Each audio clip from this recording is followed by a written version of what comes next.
What's going on, guys? Hero from Student Football Athlete, and I'm sure you heard this before. In order to perform well in a football match, you need confidence, right? But confidence is not something that we are born with, at least not most of us. And you need to work on your confidence level. But how exactly do you become more confident? Sadly, there aren't any magic pills that I can give you to make you become more confident, like in an instance. If that were the case, then I wouldn't be doing YouTube videos. But there are things, there are information, there are actions that you can take to gradually improve your confidence over time. And in this video, I would like to discuss those things. Before we go any further, I would like to kindly ask you to subscribe to my channel if you haven't already, so you don't miss out on any of my new stuff. Also, leave this video a like, it really helps out a lot. And let's get right into the first tip, and it's to prepare your best before you go into the match. And this preparation can come in form of training your best, eating right, taking care of your body. I think this is very obvious and intuitive, but it is too important to leave out. If you have an exam, right, and you study really hard, and you've done your research, and you revise the exercises a lot, when the actual exam day comes, you'll be very confident in your ability to flourish in that exam, right? Now compare that to subject B that you haven't done any research. You come blindly into the examination room and you just wing it and you do it based on luck. How confident would you be? Based on my personal experience, I would say you wouldn't be so confident. So if you want to be more confident in game, make sure that your preparation is on point. Now let's say you have prepared your best. You've done all the right thing, you've listened to the right kind of music, you've trained all week, you've eaten right all week, and you've done your pre-match routine to perfect, but you still find it hard to perform in games, you still feel anxiety whenever you touch a ball. How would you deal with that situation then? My guess, you are probably experiencing analysis paralysis. I know it sounds very complicated, but basically it means that you overthink things. When you have so much choice that you become paralyzed to making one, so you end up making none. I know it sounds very impractical and unrealistic, but personally I've seen many players experience this. A very good example I can give you is when my team are competing in a pretty meaningful competition. We take it very seriously. And one of my teammates, he's a good player, but he often experienced overthinking. So there was this one time when he dribbled past two players, and then when in front of him is the third player, he could have passed to me, he could have passed to the player to the right of him, he could have dribbled past the third player, but you know what he did? He did nothing and he lost the ball. And when later on, when I asked him, why didn't you do anything? He's like, oh, there are so many options. Like, I didn't know what to do. Then I was just paralyzed. That I couldn't make any decision.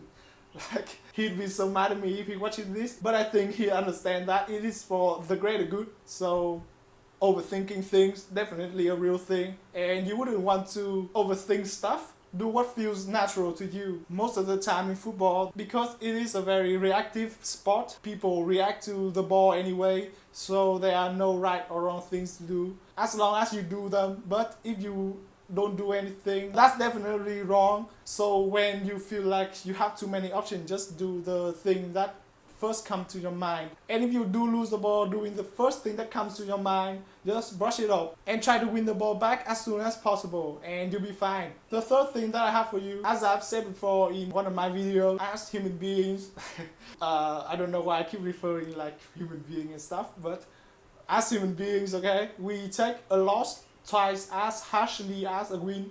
So knowing that, I think it is best that you minimize your failure and maximize your success. What I'm trying to convey is that set yourself up for success, or at the very least, don't set yourself up for failure. What do I mean by this? Oftentimes there are the easy way out and there are the risky way out, and there are situations that you are more comfortable with, like if you pass the ball to a player that is directly in front of you, I think you'd be very comfortable with doing that. Compare that to another situation when you need to switch a play with your weaker foot and you haven't been practicing your long passing. I'd imagine you wouldn't feel so comfortable in that situation. Football is such a situational game. It is true that you need to react to the game, but you can definitely create situations that will set you up for success if you know your strength. For example, for me as an attacker, I know I'm most dangerous when I'm in the box. So what do? I get into the box more, and I know that I have a very strong shot, and my chances of scoring dramatically increase when I'm in the position to shoot cross corner. So what do? I put myself in that position more. This comes with experience, and this comes with attention to your games. The more you play, the more you analyze your game, the more you understand yourself, the more you understand your style of playing, and the more that you know in which situation do you succeed in, and in which situation do you fail in which situation do you lose the ball most often. And once you identify those, what you essentially need to do is to avoid the situation that you often lose the ball in, and try to replicate the situation that you often have success with. So play more and pay more attention to your games. If you can, if you have the equipment, record your game and analyze the footage. But if you don't, what I do after the game, before I go to bed, I often revise the situation that I've encountered in games, and I analyze if it's a good situation, if I've done it right, or if it's a bad situation, what I could have done differently to avoid those mistakes. And I definitely analyze the success too, like what do I do to dribble past that player, or how specifically did I make contact with the ball so that the ball goes so smoothly. So these are very minor details, but as you progress in football, the minor details matter more and more, and you need to be very attentive to those details. And I find it the best way to do so is to revise your game before you go to bed. But maybe the lack of confidence isn't what you struggled with at the beginning, and you're the type of person that it seems like the more you play, the worse you get and the less confident you are in your ability. And I can assure you, unless you are not training, you are eating crap food, you are drinking alcohol, you are not taking care of your body, unless you are doing those things, you are probably wrong. But why do you feel less confident than you were before? I think I can explain why. It is due to the Dunny-Kruger effect. You'll be like, what? What? The Downey what effect? No, the Dunny-Kruger effect. And I show you a graph of that effect. But what it essentially means, when you first started out on something, you feel very confident about your ability in that field. But as you get more knowledgeable about that field, you start to realize that you know less and less about that subject, and your confidence level starts to plummet. And not until when you cross that line of averageness and you start to acquire expertise in that field, do you feel more confident in yourself. So what I'm basically trying to tell you is that probably you aren't getting worse, you are just getting more knowledgeable about the subject that is football. And you probably are somewhere in the middle. You are probably at average level of football. And I know that is a hard pill to swallow to most people. Telling you that you're just an average player can sound very offensive, but I think it is definitely not offensive in this situation. I think it's uplifting. Because what does it mean when you reach average level? I think it means that you have room to improve. Most people, in my opinion, don't have the humility to realize that they're probably not as good as they think, and so they get so caught up in their head, they think that they are better than everyone else, and they stop growing. But if you have the humility to realize that maybe I'm not so good at all, and maybe I have something to work on, I have my weaknesses, and maybe I can strengthen my strength more. I think when you acknowledge that you have room to grow is when you start to grow the most, and is when you start your journey to growth. And I think it's a very good thing. It means that you surrender the idea that you are the best. You completely threw your ego away. It means that being good and being better is more important to you than being right. And the thing about admitting that you are an average player for now is that the previous notion of you are a good player is wrong. And the fact that you have the strength, the bravery, the humility to consider the possibility that you are not as good as you think makes you a better player than most players. And if you look at the chart, when you're at that average point, it is the lowest point of the graph, and it sounds very depressing when you are at this point, like I'm at the lowest. But the way I see it, there's no way but up from here. So I think it's very uplifting. And for me, I'm addicted to growth. In a way, I'm scared of the idea that, I picked, because if I reach my highest potential, then there's nothing to strive for. then I can only go downhill from here. And I think that is very depressing to me. I don't know how you feel, but that is how I feel. And I think in order to achieve something great, you need to have the mindset of always growing. Look at Cristiano Ronaldo, right? He's 35, I believe, and every single year people say that he's picked.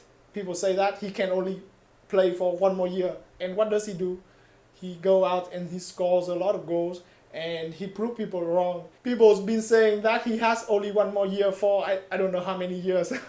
But if you want to achieve great things, that is the mindset that you need to adopt, that you can always grow, that you can change, you can evolve, you can adapt to new things.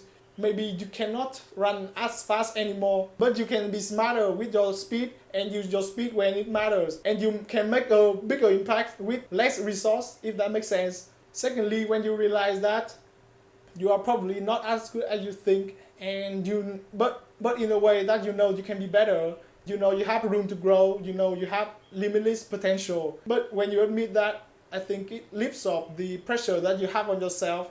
When I look back at my younger years, when I first started playing football, and I think of the times that I dribbled past 4 or 5 players, the times when I scored a lot of goals, I thought that I was, the one. But as I get more knowledgeable about football and I start playing with better players, I realized that those are not the plays that you replicate on a daily basis. In a way, it released all the pressure off of me to do this unrealistic thing. And as I progress, as I become a better player, as I play with better players, and as I realized that maybe I didn't become worse, I just became more knowledgeable, and my teammates just got better, and my opponent just got better. And it is not realistic for me to dribble past 4 or 5 players, and it is not realistic for me to shoot to like with every shot I take is a goal, is a top beans. Once I realized this, I stopped judging myself too harshly. Of course, I still analyze myself, but I stopped judging myself. I don't have negative self-talk like you are wrong, you are bad, you aren't good enough, the team loses because of you. Of course, I take responsibility, but it is not in a negative way, if you know what I'm saying. I become a better teammate because you let your ego rest. I think the reason why you are probably in your head right now, because you want to impress people, right? You don't want your team to win. You want people to be impressed because you play well. I know from experience that there are times when I play not because I want my team to win, but I play because I want people to notice me. And I made selfish decision that benefited me but didn't benefit the team. Like I dribbled when I should have passed, I shot when I should have passed, and I blame my teammates so that the audience didn't think, the spectator didn't think that it was my fault, when in actuality it was my fault. And if my team is losing, I have the notion that I have to be the one to make the difference. Like I have to be the one to dribble past players and make a shot and make plays happen. And that really stopped me from playing my best, from being in a flow state. I think you have experienced this when you 100% focus on the game just happens to you very naturally, as opposed to when you think that you have to make play, you have to make a difference. That is when you start making mistakes and your team start to get frustrated at you, and you start to get frustrated at your teammate, and then everything spiraled down from there. And I think once I realized that maybe I'm not as good as I thought I was, I have a more open mind, and I start to work with my team as opposed to just work with myself and force my team to work for me. And that is where I perform my best. I forgot that I've even judged myself at all. I'm completely in the moment. And needless to say, I was very confident in my ability to play football, because in order to get to flow state, in order to play instinctively, you need to believe in yourself, I guess. You need to have a very high level of confidence. And it's the game that I let my ego down, I let my ego rest, and I did what is best for the team. That I feel like it was the best game of my life. To wrap this all up, I think knowing about this effect and realizing that you're probably somewhere in the middle, I think it is a good thing. And I know it's a tough pill to swallow at first, admitting to yourself that you are wrong. You are not as good as you think you are, but have the positivity that you know you can be better. I think that is when growth really comes, and that is when the magic happens, and that is when you enjoy football, and that is when your confidence levels start to skyrocket. And speaking of enjoying football, the last tip is to enjoy your game. Enjoy the moment. Be in the moment as much as you can, because at the end of the day, remember why you start playing football. It's because you love it. You get to do it with your friends. And when you play football, I know for me it's like an escape from reality. I know it sounds very depressing right now, but it is true. When you are in your teenage year, everything's like a crisis, and you dropping a pen, it's a crisis, right?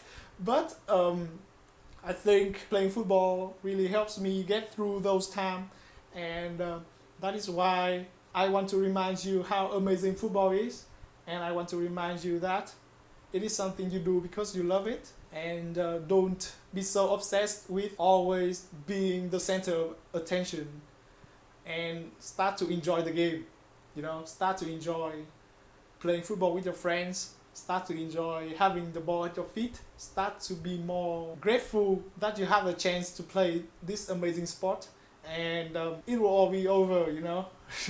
Sounds very depressing, but someday it will go away. You will have responsibility, you will enter real life. Most likely, if you are not playing professionally, you will have a wife, you will have a job, you will have a kid. You won't be able to play football as innocently and as I guess as wholeheartedly as you are right now when you are in your teenage year and you are in your 20s. So I think it is important to enjoy the process, enjoy it while it lasts, and if you do make it professionally, it doesn't last long. So I think you need to really enjoy it. I think you need to cherish the moment, and I think it sounds very depressing right now, but I think it's a good thing. At the end of the day, football is a game. It's an amazing game, and you play it because you love it. Don't ever forget that. And once you go into the field with the notion that, oh, I love this, this is what I would rather do every day in my life, this is what I love, that is when you play from a place of gratitude, from a place of joy, and that is when you start to be more confident, in my opinion. And I think that is all I have to say.